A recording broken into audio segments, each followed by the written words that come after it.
The David Pakman Show at davidpakman.com.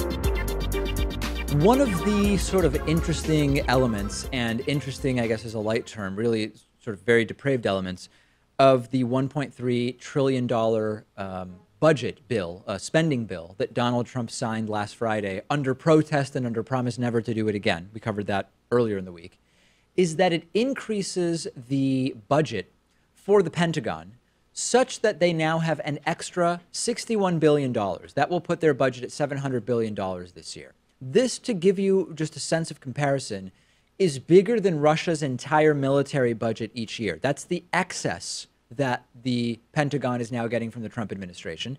And it's even more, or rather from Congress, who is the one actually in charge of appropriating this money. It's more than the Trump administration had even originally requested. And we have a track record in the United States of spending surges for the Pentagon, for the military, for defense.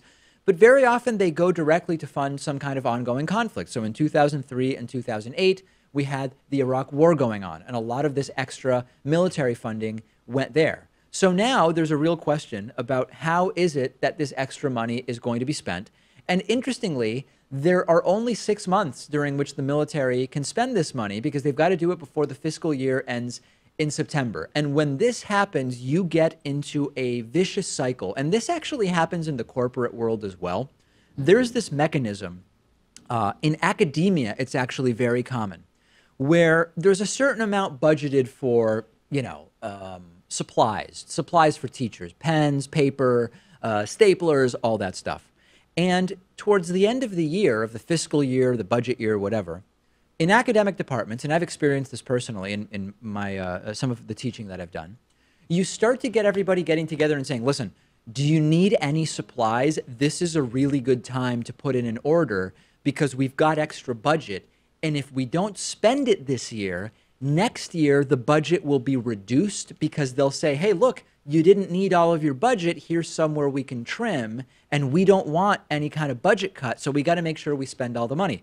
You can see how that becomes a very wasteful circle. And this is also something that happens in government. It is a very, very common in government agencies. This is not me going on an anti-government rant that some small government conservative or libertarian would go on saying the government should have no budget. It should not be allowed to do anything. But what I am telling you is that these dynamics exist across organizations, be they public, private, businesses, government, whatever.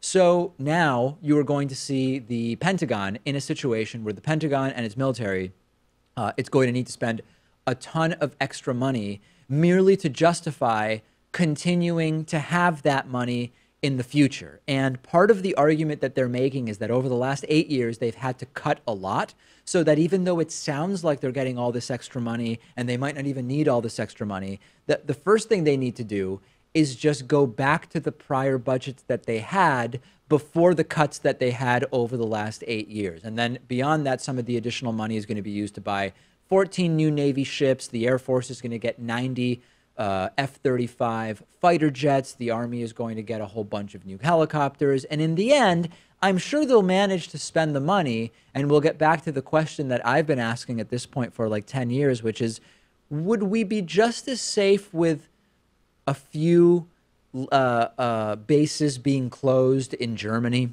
for example? Would we be just as safe with fewer nuclear weapons? Like we have enough to destroy the planet, what, like 50 times over? Would we be just as safe with enough nukes to destroy the planet 25 times over? Like would there really be a systemic threat to the United States if we just pared down a little bit some of our spending? And this is the exact type of, this is the epitome of the military industrial complex. And of course, some of this money is going to go to contracts to defense contractors, and that will be used by the right to say, look at all the great jobs that we're supporting with all this extra money. We need even more money next year. Yeah, do you see the meeting between Trump and the CEO from Lockheed Martin? No. He mistakenly referred to the CEO as Marilyn Lockheed, just assuming that her last name was the name of the company. Oh. And he also thought that the stealth F-35 fighter jets were actually invisible. So not only did they not pick up on radar, but he thought that they were actually invisible, like you couldn't see them out in the open. That can't be true. It was true. I mean, it was at least implied. If you watched the whole press conference, he made sure that they were invisible fighter jets. Yeah. Well, are you sure he wasn't just saying invisible to radar? No, no. He actually thought they were like stealth in the sense that you couldn't see them. Wow. Maybe flying overhead or something, that they were that fast. I think was probably what he was getting at. Okay, he wasn't literally saying that they are invisible to the naked eye if you're standing in front of it. I don't think he's that stupid. Yeah, that would be disturbing, but I would never underestimate his stupidity. A New Zealand man tricked a woman into having sex with him by claiming that he had been forced to drink poison and would die if she didn't consent to sex with him within the 48 hours that followed. He's a 24-year-old man. He's not been identified. Pleaded guilty in Australia late last week on charges of sexual connection induced by threat. And, I mean, listen, it's horrible. It is pretty damn clever. But also more disturbing is the fact that someone believed it, right? Well, is it a threat? I don't know if it's a threat. I think the person was just tricked into it.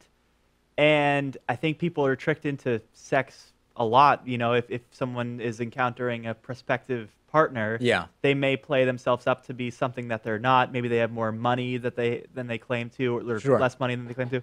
And people get tricked all the time. So I guess it's now criminal to do that with, you know, assuming that someone's going to be poisoned to death otherwise. That's one issue. The other thing that doesn't make sense about the story is that the guy said that he needed to sweat out the toxins from his system. And the woman astutely said, well, then why don't you just go running? And the man turned it down, saying he had to sweat out the toxins in a particular way. Yeah, that's not. And then the guy also had a bunch of emails sent to the woman from an unknown sender. It's unclear if it was the guy or someone else, who verified the guy's stories, and the emails instructed the woman to perform sexual acts on the man. It all just, something about it doesn't make sense, but the guy ultimately has been found guilty, so clearly this is the way it happened. It's an absolutely insane story. Yeah, I mean, it was clearly unjust. This woman was taken advantage of, but she should have gone to the police or some sort of like medical expert and said, is this even possibly real? Yeah, I mean, you can ask questions before complying with such a demand, I imagine. Presuming that it was not physically coerced, which apparently it was not, you'd think that if the woman had the instinct to say, well, hold on, if you've got to sweat out the toxins, then you could go for a run. Like if she had that common sense, one would think she might also have the sense to say, let me check with someone before I just believe this story or something like that, right? That's why, I mean, like it's such a tricky thing because this is a horrible thing for this guy to do. Yeah. But should he be prosecuted for it? At least, you know, with like my American sensibilities, understanding how the law works here, I don't think he should. There's a definite question about that. Yeah, I don't disagree with you.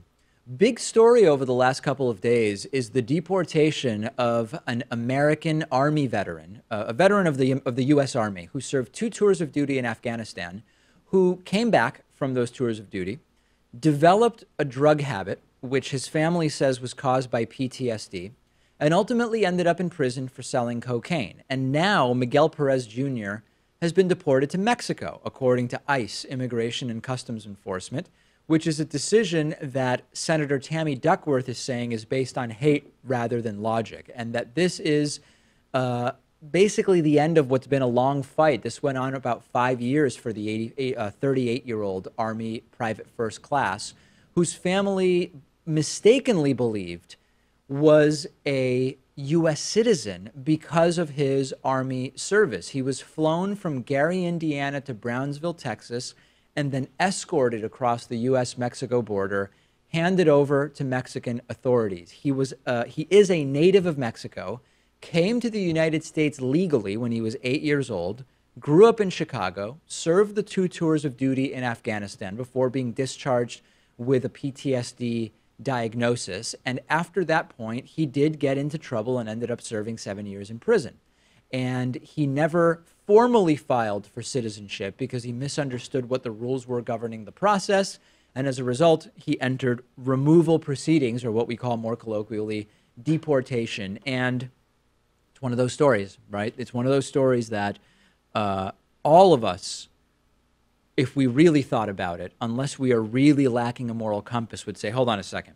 Came here legally, served in the U.S. Army, served 2 tours of duty in Afghanistan, and yeah, there's certainly a technicality here, which he clearly believed that merely by serving in the Army, he would automatically become a citizen, even though it was something that had to be filed for. A procedure had to be done. Wouldn't most people say, this isn't right, this is not what we're what we're trying to do here when we say we are trying to clean things up. This is someone who has served what really is the only country that they've mostly known, that they've grown up in, that they've served in the military. I just don't even know what else to say other than I think most people recognize that this is wrong, with some exceptions, and some of those people are probably deliberately blind to the realities of what it is we're doing here. Right. And I understand that if you're in the United States and you're not here legally, you are subject to deportation. You can't be breaking the law. Even DACA recipients have to get background checks every now and then and has to be made sure that they're not breaking any laws. That's right. But I think that if you enroll in the United States military, there should be like a waiver after that, right? I mean, there should be either automatic citizenship, and you certainly shouldn't have to face deportation. I mean, listen, automatic citizenship is questionable because some people might not want the citizenship, right? And it can't be a coerced or automatic act. Like I know someone who came here from Italy and served in the US military and then wanted American citizenship, and so he went through the process of doing it. I think it's possible that he might have wanted to come to the United States and serve in the US military because whatever reason it was, this is a right-winger, by the way, and then go back to Italy, or didn't want American citizenship. So I think that the automatic by default thing is difficult, but at the same time, there should be some protection from forced removal if you've served in the American military. And I don't know what the intermediate solution is. Yeah, and usually Democrats are in favor of multiple pathways to citizenship. Yeah. Republicans not so much, but the one exception to that will be that if you serve in the United States military, you should have that exception too. Yeah, I think that's something that we can get behind. Now, it can be optional. You don't have to become a citizen if you don't want to. Well, but that's what it is now, which is you're entitled to U.S. citizenship if you join the military, but you don't have to. I mean, like literally that's what it is now, and that's what got the guy into trouble. So I don't think that wouldn't be the solution, since it's already what got this guy into the problem. But you would think that there would be some recourse here, and apparently for now there is not, although we'll follow the story and see what ultimately happens.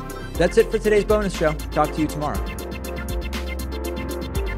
The David Pakman Show at davidpakman.com.